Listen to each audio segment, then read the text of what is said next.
இன்னைக்கு 8 ஆகஸ்ட் 2026 சனிக்கிழமை. நாள் முழுக்க தூங்கிட்டே இருந்தேன். I thought of writing something. So I just open my diary.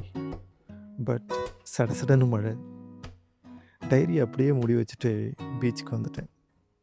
அப்போ தான் ஞாபகம் வந்துச்சு, yesterday I met a dry river. But anyway it found a way to fly to reach the ocean. அதை பற்றி ஏன் எழுதக்கூடாது? எழுதிடலாமே. இது ஒரு கவிதை. இரவு நேர நதி துளியென விழுந்து பெருவெள்ளமாகி காடுகளை கடந்து மலையிலிருந்து குதித்தேன். பகலெல்லாம் இரவென இருள நான் அருவியாகிய பின் ஆறானேன். என்னை தடுத்து நின்ற மரங்கள் எங்கே? தாகம் தீர்த்த விலங்குகள் எங்கே? நீந்திய மீன்களும் விழுந்த கனிகளும் வழுக்கி ஓடிய பாம்புகளும் எங்கே? வழியற்ற இருளில் பாய்ந்தோடுகிறேன்.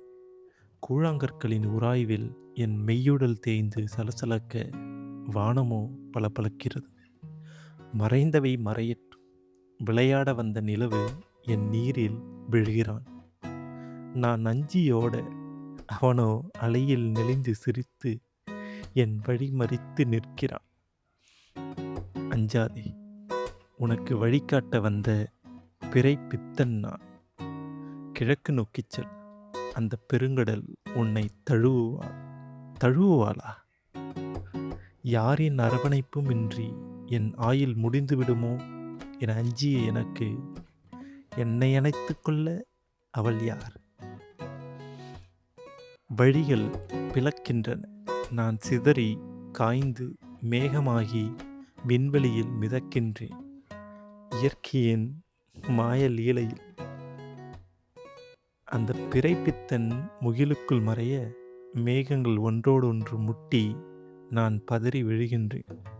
பரந்த பார்க்கடலின் மடியில் மீண்டும் ஒரு மழையாக. பிறகென்ன, நான் அழிவில்லாத அலையாகின்றேன். கரைகளை தொட்டு தொட்டு ஓவியமாகின்றேன். நிலவின் பாதங்கள் என் மேல் பட அழகாய் நிலை குலைகின்றேன்.